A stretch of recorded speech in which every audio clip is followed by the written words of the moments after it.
The opinions expressed by the host and guests on Where Did the Road Go are their own and do not represent those of WVBR or its management. Our aim is to explore the fringe, lost civilizations, alternative science, the paranormal, and much more. Join us on the web at wheredidtheroadgo.com, where you can send us questions for our live or future guests via email or the live chat room. And remember to subscribe to us on iTunes. And now welcome to this week's edition of Where Did the Road Go? And I'm your host, Soraya, as always, and we have something special for you tonight. But before we get to that, I want to say we are still collecting stories on people's unusual paranormal type of experiences. So if you have experienced anything and you'd like to talk about it, it can be anonymous. If you're local, we can do it in person. If you're not, we can do it over the phone. I think it's good for people to share their stories, and you can find our first one on our YouTube page if you go to wheredidtheroadgo.com. And so if you have something you want to share, get in touch with us. Just go to the webpage, and there's a form there's an email address and a way to contact us. You can also write us on Facebook, and you can follow us on Facebook, Twitter, and YouTube, and all kinds of stuff. All right. So tonight on Where Did the Road Go, I'm going to pronounce a lot of things really wrong. We're going to be talking with Avery Morrow and his book, The Sacred Science of Ancient Japan, Lost Chronicles of the Age of the Gods. You with us there, Avery? Yeah, I am. It's great to be on the show. All right. And this is something that I've heard of this stuff before. These are what you call parahistories? That's right, and that's a term I coined because this is a genre of literature in Japan. It's more than just one text. Like we might have the Necronomicon in English, or, as we mentioned before the show, or you might have like the Book of Mormon trying to tell some kind of history that is radically different from the accepted story of the history of a nation. But in Japan, there are several of these texts. There are actually over a dozen of them. And so I felt like I really had to put some of these together into a book. And I've tried to explain them and why they're so unusual, and yet why they're so appealing in another sense. And I like I said, I was aware these existed, but I don't think I've ever really read anything about them. I've seen references to them on rare occasions. I believe like Ancient Aliens referenced them at some point because of the UFO connection, but I've never delved into it, and they're utterly fascinating. Now, how did you get interested in this stuff? Well, I started out by being interested in Japanese ancient history, and I just wanted to read everything I could. Like, what was the earliest book written in Japanese? And I went and looked it up. And I found the familiar books that if people are interested in this topic, they're probably going to read the books called Kojiki and Nihon Shoki. And those are written in sort of classical Chinese or pidgin, and they're full of mythology. They're full of stories of the early emperors. And that is where most people's journey ends. But I found a mention of another text, and the person who was pushing this was saying, look, this is the real story of what life was like in ancient Japan. But the mainstream historians don't accept this. They're trying to, basically pretend it's not there. And I started looking into it, and I discovered this is a really, really fascinating document. That is the Ultimate Style. That's chapter 3 of my book. And from there, I learned that was not the only document like that. There are actually several others, and so my scope of research dramatically expanded after that. Okay, and were you just fascinated with Japan in general all your life, or? Yeah, I've been interested in Japanese culture since I was a kid. I lived in a Buddhist monastery in Japan for a little bit, but I felt like I had learned everything I wanted to know about Buddhism, and I started looking into Shinto, and all of these texts are related to Shinto in some vague way, although people wouldn't call them mainstream by any means. Right, and there are a lot of people who think these are completely fake.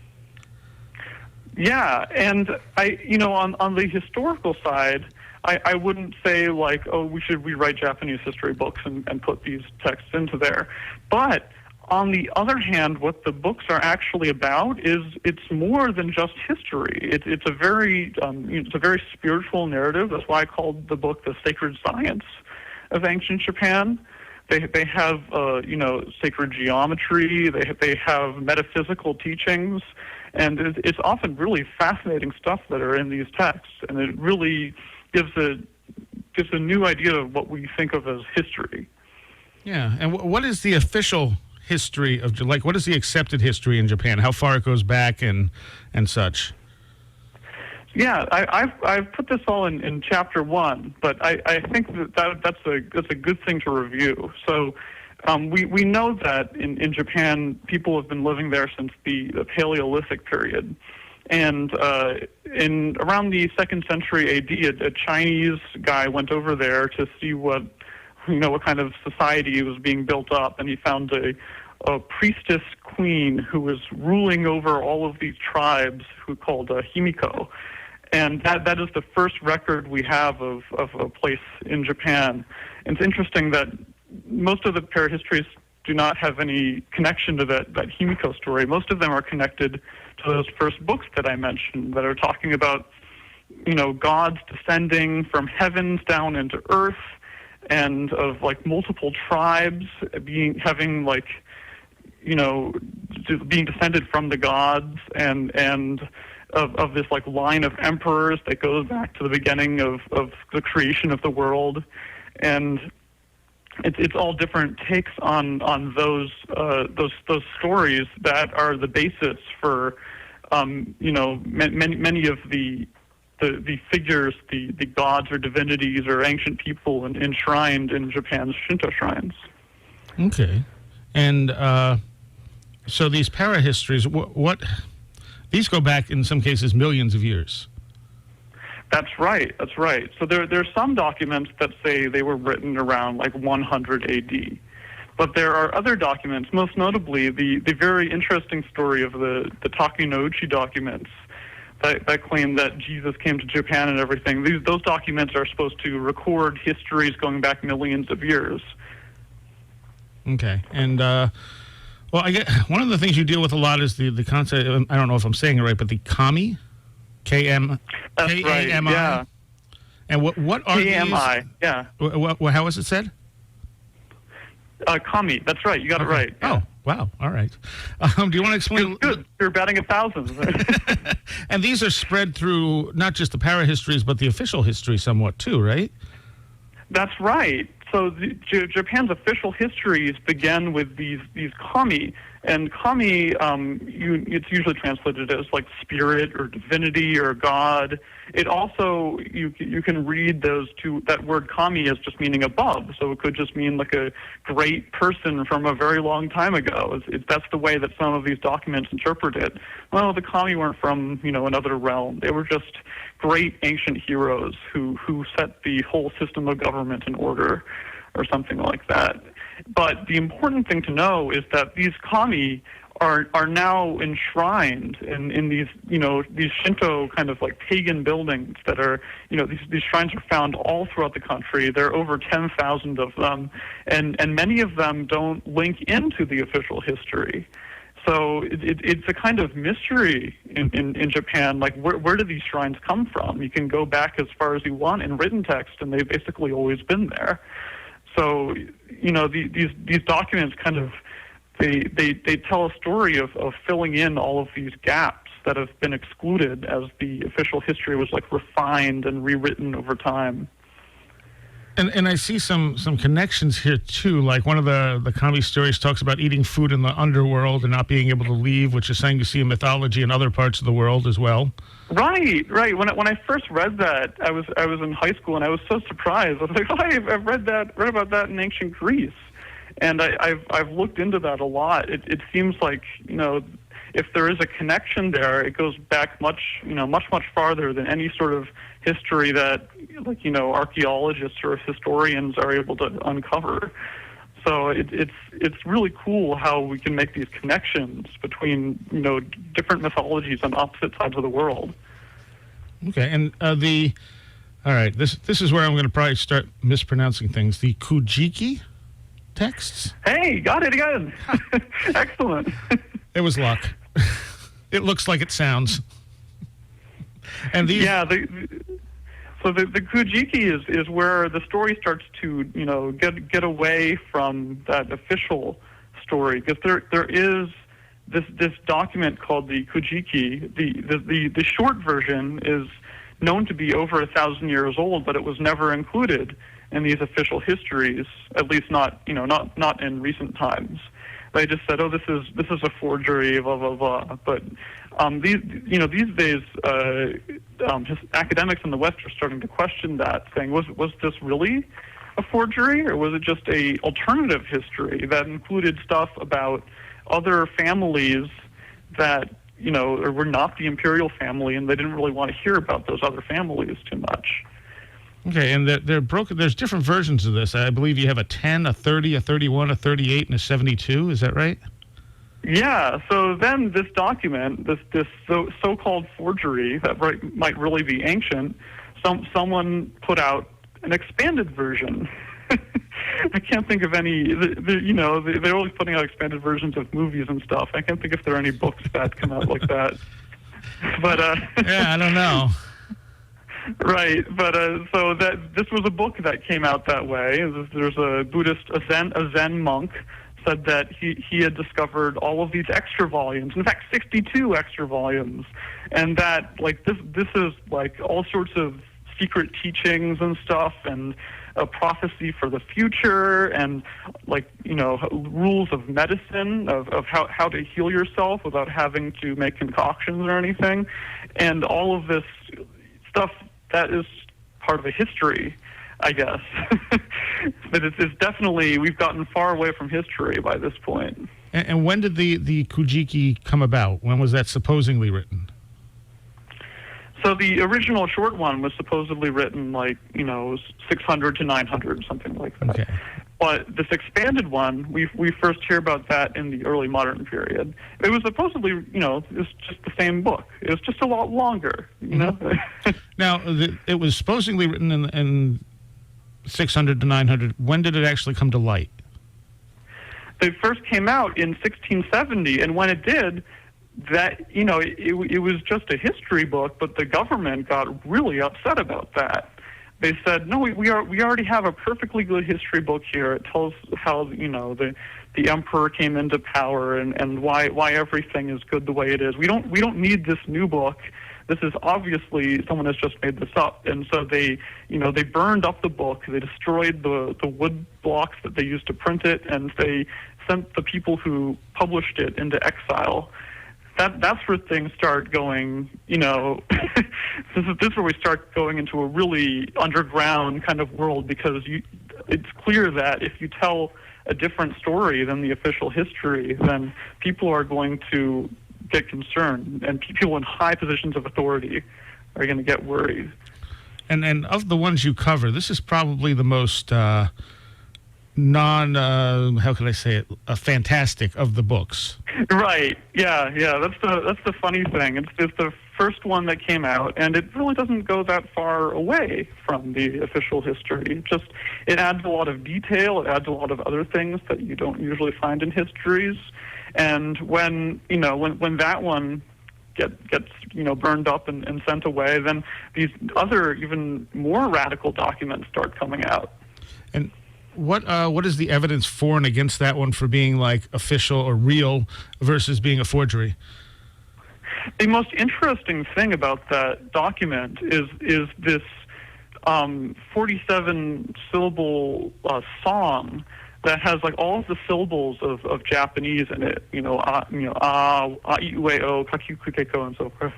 And that is used in esoteric Shinto today to do a kind of meditation. It's meant to be able to summon the kami to, enter into your body and possess you. So it's supposed to be a very powerful incantation, and you have to wonder, how did it get into that book? And so I outline in my book how there are various theories about this, and some people say that this is proof that this big book wasn't just made up by some Zen monk. It's much too long to be made up by one guy anyway. But it must have had some ancient, like, esoteric or secret sources that he was publicizing for the first time. So do you think it's something that they compiled from maybe a bunch of other texts? Yeah, I think that is the most likely thing. And in fact, this is the one text that has been studied by historians in Japan. And they kind of agree with that, although it's really hard to say, just because so much of it is completely new, like no one had ever seen that before. But it looks like it had earlier sources. And when you start digging into that, what could those earlier sources have been? That's when we start getting into the really crazy stuff. Okay, and this in particular has some connection to the shrines around Japan, right? Right. Actually, most of these books have connections in that, you know, you'll find this shrine that's dedicated to some kami, and you don't really know who was that kami, what was their role in history, why were they so important that someone built this, you know, this house for them to live in, and most, you know, some of those figures are in the official histories, but some of them aren't. So in this first book, the Kojiki, there are some explanations for stuff like that. In the second book, the Hotsumatsudai, there are even more. Okay, all right. And now, these shrines, you talk about this in the book, and I found this really interesting. They're not really devoted to a particular religion, are they? That's right. That's an important thing to know, is that the original purpose of shrines was local. And there was nobody controlling what they were allowed to say or do. So they could have their own dances, they could have their own ceremonies, and there was nobody like overseeing that or telling them to stop doing that. And you also say religion was a term that wasn't even introduced until, what, the 1800s? That's right, yeah. And I've actually been researching this recently over at the libraries here in Boston. In the medieval Japan, they really were only thinking about Buddhism. Like, Buddhism was the way to send off the dead samurai, and there were a lot of people dying in war and famine. So Buddhism was the only thing they would think about, and they did not compare it to whatever other stuff was going on in the country. So that gave shrines a lot of freedom, actually, and it was only later that they started looking at all of these shrine practices and saying, this is such a mess. Like, everyone's doing their own different little thing. We need to, you know, we just start standardizing this.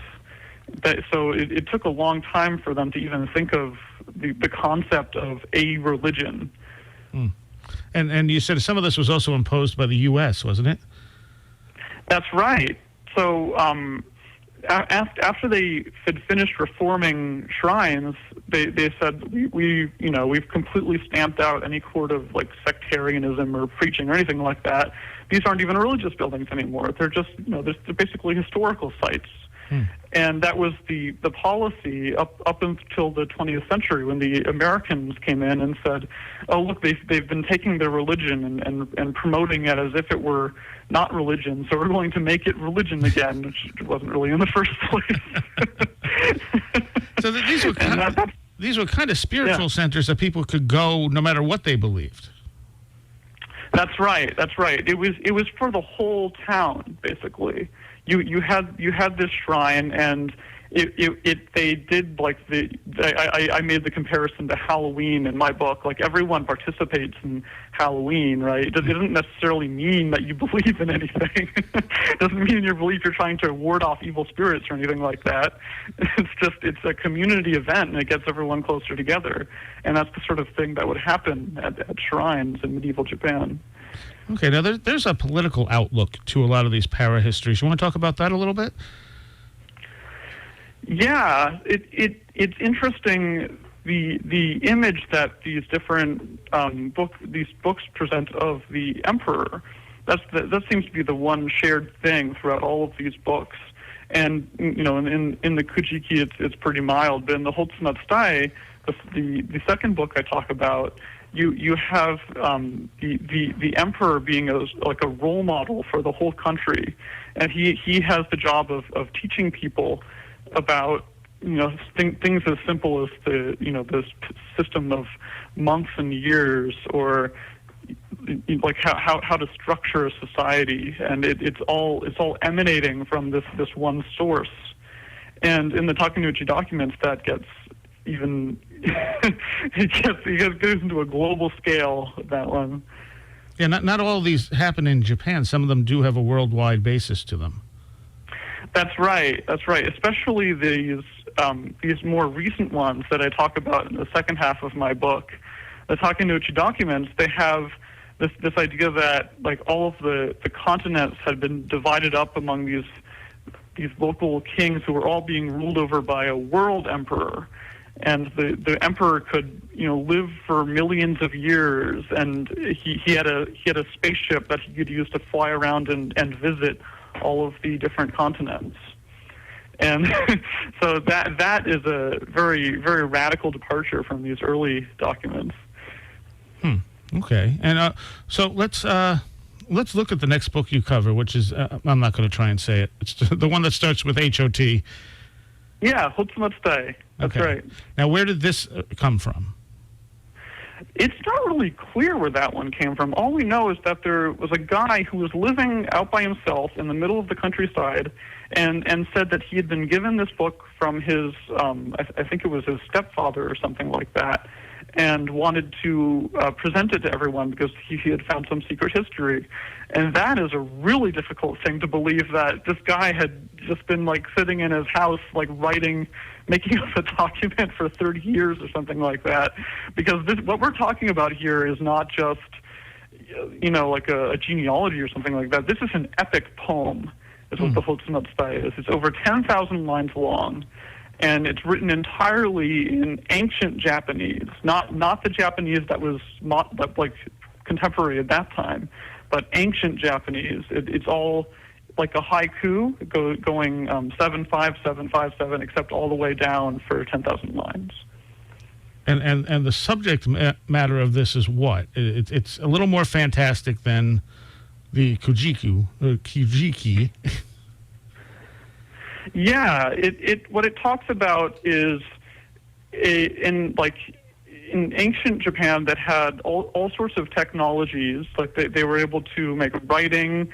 They I guess had the military technology to go all over East Asia, and it had a much more like simple and like clean government that was uniting the whole region, and it had some sort of life extension or immortality herb that grew on Mount Fuji, I think it was, and that allowed some people to live for thousands of years. And you compare that to myths in other cultures as well.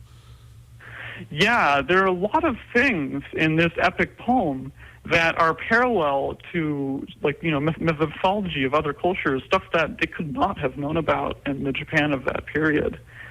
And I find there are a lot of fascinating things about the Hotsumatsutai, and yet it's gotten no attention at all, which is really a shock. There's no epic poetry in Japan. They don't have that tradition at all, and this is a very unusual document. I feel like people really ought to be looking into this. And do you think there's any genuineness to this? That is a really hard thing. I feel like you'd really have to talk to someone who is an expert in medieval Japan and would be able to tell the difference between medieval Japanese and old Japanese, because I find people defend this very well. I haven't found people responding to that, and there's a very persuasive case that the language being used in this text is like a real ancient poetry.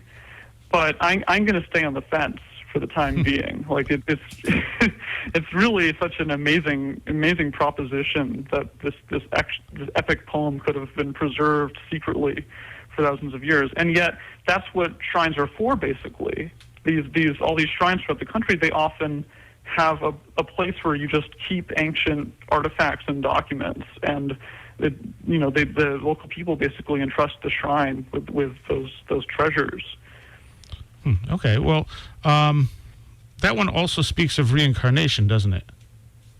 That's right. So we have this Lord Amaterasu, who corresponds to Amaterasu in the standard mythology, and he goes to this school somewhere in the north, and at this school he learns from his teacher about the reality of reincarnation, and how this needs to be the basis for any sort of government he's going to set up down in the Kyoto area. Okay. Then I think it's the next one you did is the Hitsuki Shinji text. Is that right? Yeah. That's what I was presenting on at the Esoteric conference at Colgate University last week. The Hitsuki Shinji is a text from the 20th century, and it's not a history book at all. It came about in a completely different way. This Shinto priest, he put his hand to paper, and his hand suddenly started writing on its own, and produced this large book that's many chapters long, and it talks about. It has this message of a conspiracy, that there's this ruling class who is currently dominating the world, manipulating people, and that the people with true spirit need to assemble in Japan and gather together as basically to do the work of God, and then there'll be an apocalypse, but it's going to lead to good things afterwards. Now this is the one that talks about Japanese people and such, that they're not necessarily born in Japan. It's more of a soul thing. Is that the one? Yeah, that is a real surprise to me. I have not seen that in any other Japanese text. So the Hitsuki Shinji has this message that this is a message for the people of Japan, for Nihon, but what it means by Japan is not people who were born in that country. It means people who are willing to do the work of the kami, of the ancient gods, and those people could be born anywhere in the world. And in fact, it says there are people born in Japan who are not actually Japanese. They aren't of this nation of Nihon in the language it wants to use. And then there are people born in other countries who do have a heart of kami. And so it's kind of giving a radically new idea of what it means to be Japanese, and what it means, to live in the land of the gods. Okay. And so, I mean, an automatic writing text obviously has no set history, but it's almost like it's fascinating stuff, regardless of the fact that the way it came about. Yeah, and it has links to these parahistories in some way. The parahistories talk about many esoteric topics. There's a lot of symbolism and unusual stuff in there, and the Hitsuki Shinji also seems to reference those things. So the book that I've written here, it's a lot of different stuff at once, but it might be helpful in the future if I'm going to talk about the Hitsuki Shinji. All right, okay. We got to take a quick break. We'll be back in about a minute with Avery Morrow. All right.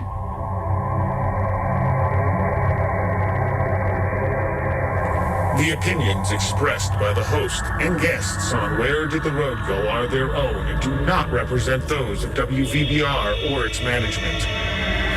Join us on the web at wheredidtheroadgo.com, where you can send us questions for our live guests via email or the live chat room. You can also check out our upcoming schedule, blog, links section, book reviews, videos, and links to our Twitter, Facebook, iTunes, and much more. That's wheredidtheroadgo.com. And as always, I am your host, Soraya, and we've been talking tonight with Avery Morrow. His book, The Sacred Science of Ancient Japan, Lost Chronicles of the Age of the Gods. And I really enjoyed this book. I thought it was really fascinating. It was a lot of stuff I did not know anything about, and that's great. I'm so invested in so much of the stuff that we talk about that it's rare that I come across something so completely new to me. So, and the book is very well written, and it's not super long, but you have a lot packed in there. Yeah, there's a lot to cover, and I really just feel like this is an introduction. Like, I'm trying to, get some new ideas out there and show people that Japan really does have a very rich esoteric world, because a lot of these documents are still being talked about today. Okay. Let's go on to one of the more fantastic ones, and I'm not going to try and pronounce it. It starts with take. Yeah, the Takeuchi documents. That was a lot of fun to write. That's what I was going to call it. This is the document you've probably seen on, a show like Ancient Aliens or something like that. I think so. Because it contains in it the story that Jesus, when he was from ages 12 to 33, he had gone missing. He was actually walking to Japan, and there, when he was in Japan, he studied ninja techniques, which he was able to take back to Israel and then surprise people by walking on water and doing stuff like that. And saying Ninja Jesus just sounds like one of those over the top sort of B movies. Right. But I'm not sure how many people actually believe this in Japan, but there is a town up in the north of Japan that claims to have Jesus' grave. That, Jesus in the Takeuchi documents, Jesus was not crucified, and that he went and walked around the whole world spreading a message of love, and finally returned to Japan, and then his gravesite is there. And you can go see that in the north of Japan. It's next to the northern island, and they have a big cross there, and they have all of these kind of eerie occult symbols that had been found in the local shrines and stuff like that. And it's definitely a thing. Now, what's the official explanation for that place, for that grave? That's a good question. Because, it's part of the promotion for the little village where that grave is, because there's really not a lot else out there in these. It's a very snowy, cold place. So they definitely do not question the story. They just whether you believe this or not, come out and see the grave of Jesus. But it's kind of odd. Nobody had ever heard of this before the 20th century. It was rediscovered by the people who were researching these documents. And now the Takeuchi documents, where did those come from? That is another really, really fascinating story. There was this guy named Takeuchi, who was already known, he was published and everything, that he was some kind of esoteric ascetic. He was living at a Buddhist temple. He was doing meditation, standing under a waterfall, and that sort of tough life. And then in 1928, he said he decided to show the world that these documents that he had inherited from his father, which were not written in regular Japanese. They were written in all of these elaborate ancient scripts that he said had come from the age of the gods. Okay. And the evidence for and against this having any kind of genuineness to it? Well, the way I put it in my book is that this is a text that appeared when Japan really was trying to face the world, and the West had come in with Christianity, and they were aware of all sorts of other religions around the world, and so people had to wonder, what is the Japanese religion? And the Takeuchi documents kind of fill that void. They say that really all of the religions in the world have a single source, and that source is in Japan. And of course, there are legends of Jesus going to India as well. Right. That's definitely, that's a coincidence. That's not they copied that or anything. So it's definitely a very interesting coincidence that you have some people around that same time saying that Jesus went to India, and then other people saying, no, he kept on going after India and just kept walking all the way to Japan. But where he became a ninja. Right. But the other surprising parallel is that in Europe at that time there was this guy who had actually it was America too. A guy had published a book in America claiming that he had just traveled to Mongolia during the Russian Revolution, and he had heard legends there about the king of the world who now lived underneath the earth, awaiting the day when he would return. And the Japanese people didn't know anything about this weird story, but at the same time, in Japan, there appeared a similar story that there's this, king of the world who lived millions of years ago, and that he was now, concealed, and that Japan had been sealed off from its former position as the center of all the world religions. Okay, and it's not just Jesus; it's Moses too that's in these documents. Right, it's everyone actually. Moses, Muhammad, Confucius, Lao Tzu. They all came over to Japan and learned the techniques for the one single tradition that is the basis of all the world religions. All right, and now this document also talks about gives sort of a general feel of the same stories from Atlantis, Mu, Lemuria, that there was an advanced culture that was destroyed, doesn't it? Yeah. So in this book, the technology is much more apparent. You've got flying ships. The ancient, the creator of the universe descended down to the earth in a flying ship. And you have writing technology and medicine, and all of these things were being invented in ancient times and were then slowly forgotten over the millennia as people were basically just unable to keep perpetuating all these technologies, and eventually everything went to ruin. Atlantis sunk because not Atlantis, but continents sunk in the ocean, is what the text says. And then they had to shut down their whole empire. Okay, and what about pyramids? This is also connected into this, isn't it? Yeah, the people who researched these documents, they had also they were adventurers and hikers, and one of these guys was hiking through the woods in Japan and spotted a mountain that he said looked just like a pyramid. And he was able to, identify rocks that he thought had been formed by humans. And once again, this was the kind of book that the authorities thought was going to confuse people and subvert the established history. And so that book was banned. The book about pyramids in Japan. Very hard to find today. I mean, and you see that anyway. People pick up natural hills. I mean, a lot of people say the Bosnian pyramid is just a natural hill, but they're trying to prove it's not, and so on and so forth. Did anyone ever research this to see if there was any real evidence that it was a pyramid? Yeah, I was trying to look up pictures of that mountain myself. It was kind of hard to tell, right? It's the same thing with that Balkan pyramid, right? It's kind of yeah, you could say it looks like a pyramid, but it's all covered in grass and dirt. So yeah. You really can't judge that until you excavate it, which is I think what that guy is trying to do now.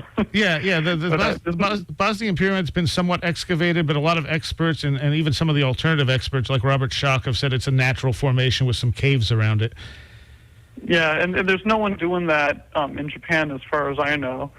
But there definitely are people who are trying to map out all of these pyramids these days and figure out which ones are more authentic. Does it mean anything and stuff like that? Yeah. And the flying ships, do these have any similarity to the tales in the Mahabharata and stuff about Vimanas? I just read the Mahabharata and I did not see those flying ships. Really? I thought the Vimanas were in the Mahabharata. Man, I totally missed out. Or maybe it's in one of the other texts. I know they talk about the Vimanas somewhere. They have a whole book, ancient text about how to make them. Wow. No, I don't think that one was available in East Asia when to compare to this stuff. But definitely, it's part of the official history. It's part of the earliest Japanese history. Is that the original inhabitants of Japan came down from the heavens in a flying ship. And that this was one of the proofs that they used that they were the original inhabitants of the island and not just people who moved in. Yeah, and I think that's what ancient aliens picked up on is the right. possibility. They could totally hop onto that, right? All right, yeah. So let's move on to the fourth one, which is the Katakamuna. That's right. There you go. All right. No need to be afraid of pronouncing Japanese. This one's really fascinating to me. You want to get into a little bit about what it is? Yeah, that one, I don't know, like the whole story of how it came to be is really something that I'd like to devote a lot of time to, and that one's kind of difficult. But I think the important thing is that what it's supposed to be is a text that came down from prehistoric hunter-gatherer times, but it's talking about some kind of science. And I think what he calls it is experiential science. It's not something that you do by, getting rid of all of the impurities and taking measurements in a laboratory and trying to, ensure that everything is just right so that you'll identify the true cause of something.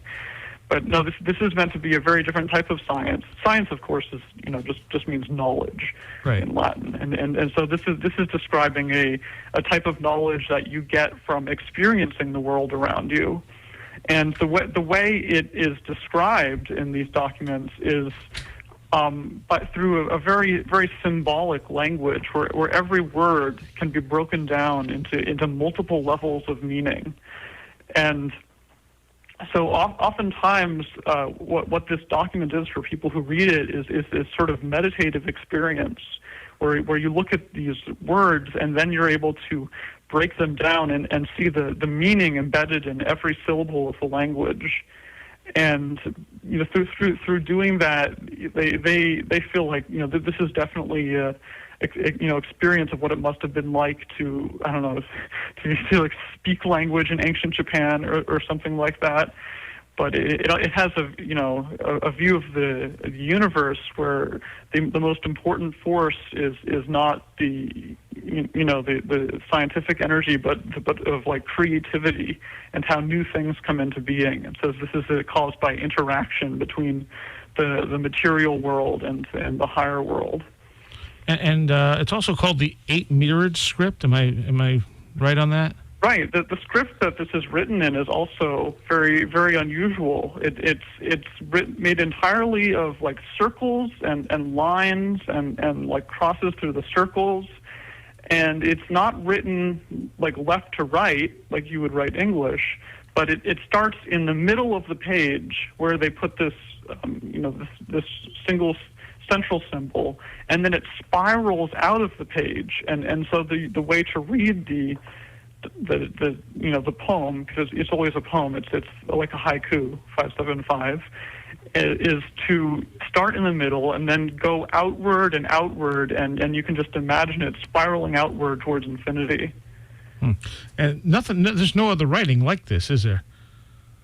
Yeah, I looked long and hard, and as far as I could tell, this is the only text of its kind, the only script of its kind that's written in a spiral like this. I actually tried to publish that in a history journal, and they said, prove it. And I was not, you can't really prove a negative like that, but I am pretty sure this is a unique thing in the world. Now, how old is this supposed to be? It's not really given. It's meant to be thousands of years old, basically before there was any sort of history or material civilization in Japan, but there were still people living there for sure, and so they just imagined them as the sort of Paleolithic people who were writing this. Okay. This thing is a lot more mystical, and it deals with sort of a mystical type of physics, right? Right, and I think it's very interesting because a lot of the writing about this one document is making us think about what is science, what is physics, and when it uses the word physics, it doesn't really mean describing things mechanically. It means physics as in what goes on in the world. The very very simple definition that we started out with in the West thousands of years ago. And the way it uses science is the same way. It's talking about human knowledge. How do we come to know things? These days in science, there's often we have to question our assumptions, and it's moving towards this radical skepticism that we really can't know much at all. Right. But yet, if we go through everyday life pretty secure in our knowledge of certain things, And so these documents, they approach science from a different kind of tack, saying that knowledge has to come through this sort of relationship between different parts of the universe. And this one doesn't have a lot of history in it. Right, because it uses a lot of these things that we've seen in the previous chapters of the book, like these really unusual looking scripts, or just the idea that the document came out of a shrine or some ancient historical place. But the purpose of the document is not to talk about history. It really wants to talk about, I guess, metaphysics would be the right word for it. It's a very inspiring philosophical kind of document. Okay. Now, one of the things you talk about this near the end of the book, you talk about the skeptics of these texts and what makes a text false and not. And you speak about the one example you give is the Gospels and how they probably weren't written by the people who they're accredited to. Right. Yeah. And I think people really, they get kind of like, maniacal about this. They're like, the Gospels couldn't have actually been written in like 30 AD when Jesus died. And that's not really the point. So, yeah. And that's what I was trying to say about the documents I'm writing about too. Is that it would be kind of hard to say that we really have records from millions of years ago about like spaceships flying around the world and world emperor and stuff like that.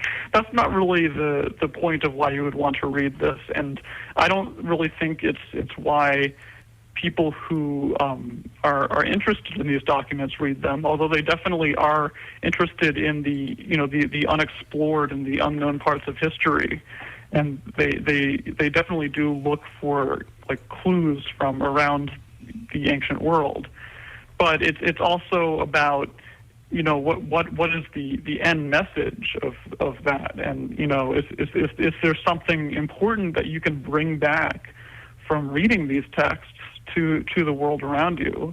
And I think we really need a paradigm shift with regard to how we think of alternative history like this.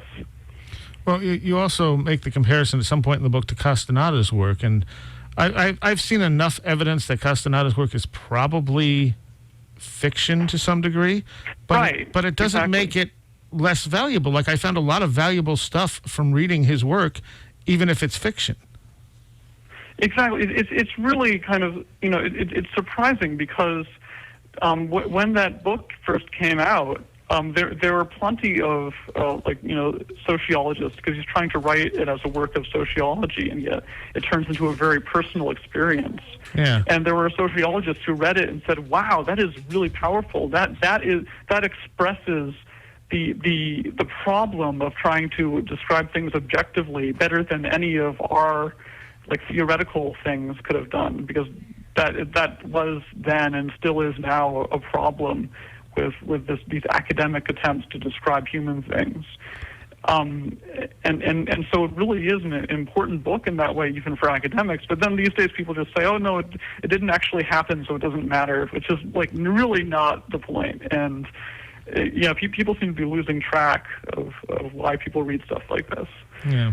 You also point out that there's not a lot of motivation to spend the type of time to make these books. You mentioned MJ12, but I think maybe the motivation for the MJ12 papers was disinformation. Yeah. I was checking up on that recently, and I realized I probably got that wrong. There were Air Force people who were definitely trying to misinform people in the 1980s about that. Yeah, But yeah, regardless, it is a question of motivation. If you just say, oh, it's a forgery, it didn't happen, but that's not, it doesn't really answer the question of what the book is. Because why would you, for the Kojiki 72, for example, the first book we talked about, that is hundreds of pages of classical Chinese. Why would you spend so much time writing classical Chinese? Definitely not to make money off of it, I can tell you that. that would not work very well as a money-making plan. So it's yeah. Yeah, it seems like you'd be undermining yourself just a little bit. I'm going to put all this work into this and have no way to really generate anything out of it. Right. The second book, it's a 10,000-line epic poem. And you think if someone was really wanted to write poetry and get recognized and noticed by people, they wouldn't have written it in ancient Japanese and put it in an unreadable script, and then it just have to translate it so that other people could read it. That is a really elaborate way to do that. Yeah. There was something at the end of the book you write about called The Gray Gentleman, and I found this really interesting. Yeah, that is there's a book by Michael Ende. This is the guy who wrote The Never-Ending Story, which is probably better known in America for the movie version. Right. But he also wrote a book called Momo, and that is a book that had a lot of influence on me. And it's about it's about how modern life values speed more than anything else. And in fact, people are so obsessed with doing things faster, they don't realize they're getting less and less done. So I know how that feels. Yeah, so right. and I tied that into parahistory in maybe a kind of strained analogy, but it's about how you need to focus on the qualities of things rather than just the quantities. Right. And I thought that was really, really interesting. I didn't know he had other stuff like that. You had a couple of things in there about him at the end that were very interesting. You also deal with some other parahistories from around the world. So Japan's not the only place that has things like this. Yeah, so in Japan is the place I wrote about because it caught my eye as a genre, and I was really only aware of just scattered kind of unrelated things in the West. But when I started assembling stuff, I realized, if I really want to make a list of what kind of books are similar to this in the West, there's probably going to be a lot of stuff I don't know about in there. And it was true. There's all sorts of amazing, alternative history documents that have inspired people and, inspired art and stuff like that. I include an example of artwork that came out of alternative parahistory. Mm-hmm. And yeah, I feel like there's actually a lot to look at in English as well. I didn't even include everything in that last appendix there. There have been other documents that have come to my attention after publishing the book. Well, I think it's interesting that you threw the Necronomicon in there because I honestly think that there could come a point where people forget that that's fiction and think of it as an actual, belief system at some point in our far future. Right. Like it's so ingrained in our culture, and it's so, if people were trying to recreate stuff, they might see that stuff and think, oh, they believed in this god Cthulhu, and not realize that it was all fictional. The whole Cthulhu story seems to be becoming more real as the years go on. Yeah. And people say, oh, yeah, Lovecraft was trying to pass it off as fiction, but actually he knew what was really going on. Yep. Something like that, right? And it's the same thing with the Necronomicon, it came to him in a dream, so obviously it was a message from the elder gods, maybe. Right. But right. I don't know. It was clearly a trope that he was using about the scary book that has forbidden information in it. But it would be interesting to see, 1,000 years from now, if someone's digging up our culture and going, oh, yeah, they believed in Shoggoths and Cthulhu. And yeah, for sure. But I put that in there because people have actually tried to publish what they claim to be a Necronomicon. Oh, yeah. Right? There's been a few of them. That just totally ruins the horror part of the Lovecraft story. Well, when the guy is trying to decipher the ancient book and someone else can be like, oh, yeah, I have that. It was published in 1970 by Mr. Simon. Yeah, and the Simon version also, it's a very clear mix of Sumerian and Lovecraft.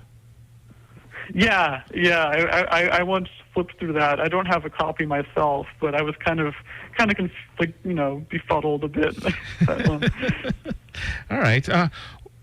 There was one of the Kami legend. There was one other thing that really struck me as interesting. There's a legend of a rock cave. And I only took notes here, and I'm trying to remember exactly how this went, but they had something to do with Thunderstones. And I was wondering if you thought there was any connection maybe to ancient cataclysms from this legend.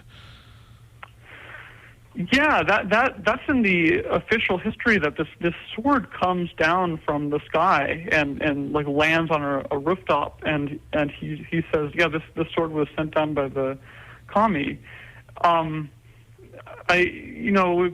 ancient cataclysm theory, I don't think it quite matches up to that, but it links into this Thunderstone mythology, which I think has been completely ignored by people who should be looking at it, like folklorists and historians.